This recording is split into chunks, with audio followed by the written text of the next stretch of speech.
Chapter 15.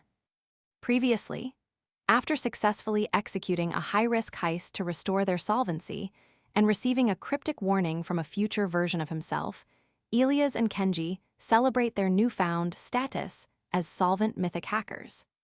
Their moment of triumph is cut short when an armored vehicle arrives at their door, signaling that the threat has shifted from digital financial ruin to immediate kinetic danger.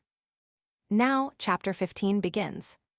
The ground shook before the sound arrived, a deep, tectonic groan that rattled the loose bolts of the workshop's corrugated steel walls. Inside the Ethicore command center, Elias Thorne didn't look up from his terminal.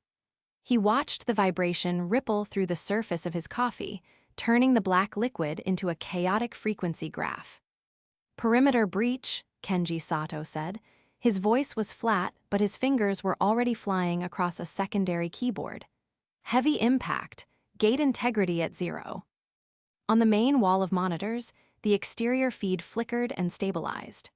Through the chain-link fence and the piled mountains of e-waste serving as their outer defense, a matte black armored vehicle had plowed through the entrance like a battering ram. It wasn't a standard police cruiser or corporate security van. It was a tank disguised as a transport, its tires thick with mud and reinforced with run-flat inserts. The side bore no markings, only a sleek, predatory silhouette that screamed private military contractor. The rear ramp hissed open, venting steam into the cool night air. 6 figures emerged in synchronized motion, clad in modular tactical gear that cost more than the entire junkyard cluster they stood upon. They moved with the precision of a surgical team, rifles raised, scanning the shadows. Leading them was a man who walked with the heavy, deliberate stride of someone used to commanding rooms rather than breaching them. He wore no helmet. His graying hair was cropped close, his face a map of old scars and newer cynicism. "Commander Holloway," Elias murmured, recognizing the face from old federal databases scraped during the Vane Dynamics infiltration. Former DHS Special Operations, now on Vane's payroll if the rumors hold. "He's broadcasting," Maya Lin said. Her hands hovered over the power distribution console. She looked pale, the glow of the monitors casting sharp shadows under her eyes. "Patching into our local mesh. Audio incoming." A voice, amplified and distorted by external speakers, boomed across the scrapyard, drowning out the hum of cooling fans. "Elias Thorne, this is Commander Holloway, acting under the authority of a federal warrant for cyberterrorism, industrial sabotage, and unauthorized possession of classified decryption keys. You are surrounded. Step out with your hands visible. Surrender the architect's keys immediately, or we will neutralize the threat with lethal force. You have 60 seconds. Kenji snorted, a harsh, dry sound. "Cyberterrorism? They're treating us like Al-Qaeda because we hacked a ledger." "They need a narrative to justify burning this place down," Elias said, finally turning from his screen. He grabbed his jacket, checking the pocket where the drive containing the Nevada coordinates rested. "Maya, how are the capacitors holding?" "Stable," she replied, her voice tightening. "But if they start shooting, the surge protectors won't hold against sustained fire. They'll cook the core." "They aren't here to shoot," Elias said, watching Holloway check his watch on the monitor. "They're here to intimidate. They think we're just kids playing with stolen GPUs." 50 seconds, Holloway's voice crackled again, colder this time. "I know there are others inside. If you don't come out, I will order my team to incinerate the structure. There will be no survivors. Do not test me." The PMCs fanned out, taking cover behind rusted car husks and stacks of server racks. One of them laughed, the sound carrying clearly over the open channel. "Look at this dump. Seriously, boss, we getting paid extra to raid a scrap heap? I bet the supercomputer is just a bunch of Game Boys taped together." Holloway didn't smile. "Focus. Thermal scans show 3 heat signatures inside. Prepare flashbangs on my mark." "Kenji," Elias said softly, "activate the grid. Let's show them what we built with their trash." Kenji grinned, a feral expression that rarely surfaced. "With pleasure." He slammed a physical switch on the console. Outside, the junkyard came alive. repurposed industrial arc welders, mounted on swiveling turrets atop shipping containers, whined as their capacitors discharged. Simultaneously, the high-voltage capacitors stolen in the previous heist surged, routing power through the makeshift wiring Kenji had woven through the perimeter fence. Blue-white arcs of electricity jumped between piles of metal, creating a crackling, invisible web. The air smelled instantly of ozone and burnt rubber. "What the hell?" one of the PMCs shouted as his rifle sparked in his hands. "Contact!" another yelled, diving behind a tire stack as an arc of lightning lashed out, melting the barrel of his weapon. Holloway stumbled back, shielding his eyes from the sudden brilliance. "Jam them, use the signal jammers." The squad leader raised his rifle, aiming a specialized emitter at the workshop, but the device fizzled and died. The electromagnetic pulse from the welding grid was too strong, too chaotic. It wasn't a clean military signal. It was a dirty, roaring storm of raw voltage that overwhelmed their sensitive electronics. 60 seconds are up," Elias' voice cut through the chaos, broadcast over the same channel Holloway had been using. But it wasn't coming from the speakers. It was coming from inside the PMC's own headsets. Holloway froze. He tapped his earpiece, trying to kill the feed. "Cut the channel." "I can't, sir," the comms specialist cried, ripping the headset off. "It's locked. It's rewriting the firmware." Inside the command center, Elias sat calmly, his fingers dancing across the keyboard. He wasn't fighting them with bullets. He was fighting them with the architect's legacy code. The fragment they had decrypted wasn't just a key. It was a logic plague, a piece of self-replicating code designed to exploit the very connectivity modern tactical gear relied on. "Listen closely, Commander," Elias said, his voice echoing in every PMC's ear, clear and terrifyingly intimate. "You demanded surrender. I'm offering a demonstration." On the monitors, the PMC's smart rifles began to malfunction. Digital sights flickered, then projected static directly into the user's retinal displays. The weapons locked their safeties, then engaged a feedback loop in their battery packs, causing them to grow hot enough to drop from trembling hands. "My gun, it's burning," a soldier screamed, dropping his rifle and shaking his scorched gloves. "Silence your comms," Holloway roared, drawing his sidearm, a primitive, non-digital revolver. He pointed it at the workshop door. "Enough games, Thorne. Come out or I burn it down." "You can't burn what you can't touch, Holloway," Elias replied. "And you certainly can't hide what you've done." Elias hit a final command key. The large projection screens on the exterior walls of the workshop, usually used for system diagnostics, flared to life. Instead of code, they displayed a holographic ledger, rotating in midair, visible to everyone in the yard.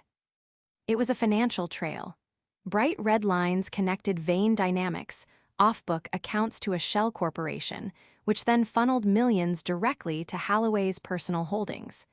Dates, amounts, and authorization codes scrolled rapidly. At the top of the chain, a digital signature glowed. Elena Vance, approved for kinetic cleanup. The PMCs stopped moving. They looked from the glowing ledger to their commander. The mockery was gone, replaced by the cold calculation of men realizing they were expendable assets in a crime scene. Holloway's face went slack, then twisted in rage. "That's fabricated, deepfake, shoot the projectors." "Go ahead," Elias challenged. "But before you do, ask yourself why Elena Vance hasn't answered your distress call. She knows you're here. She authorized the risk, but she didn't authorize the failure." As if on cue, the main screen inside the workshop shifted. The image of the ledger faded, replaced by the avatar of Elena Vance. She looked immaculate, her digital rendering perfect, but her expression was one of icy fury. Her voice projected outward, overriding Holloway's local channel. "Commander Holloway," Elena said, her tone dripping with disdain. "I authorized a surveillance operation, not a siege. You have turned a delicate extraction into a public spectacle. Do you have any idea what the SEC will do if they see federal-style enforcement tactics being used by a private equity firm against a registered startup? Holloway lowered his revolver slightly, staring at the screen. Ms. Vance, they hacked our systems. They're armed with. They are children with soldering irons, and you are failing to contain them, Elena interrupted. Stand down immediately. Withdraw your team. If a single shot is fired that hits the press drones already circling the block, I will ensure you spend the rest of your life in a black site so deep even your pension won't find you. Holloway clenched his jaw, the muscles in his neck corded with tension. He looked at his disabled squad, then at the glowing evidence of his corruption projected on the wall, and finally at the dark windows of the workshop where Elias waited. The leverage had shifted entirely. He was no longer the hunter, he was the liability. Pull back, Holloway gritted out, holstering his weapon. Everyone fall back to the vehicle, now. This isn't over, Thorne, he shouted at the building as his men scrambled toward the armored transport, dragging their malfunctioning gear. You think you've won? You've just painted a target on your back big enough to see from orbit. The view from orbit is excellent, Commander, Elias called back through the speakers. Enjoy the ride. The armored vehicle reversed clumsily, crunching over the debris it had created, and sped away into the night, leaving behind the smell of ozone and the silence of a defeated army. Inside the workshop, the tension broke all at once. Maya let out a breath she seemed to have been holding for minutes and slumped against the console. They're gone.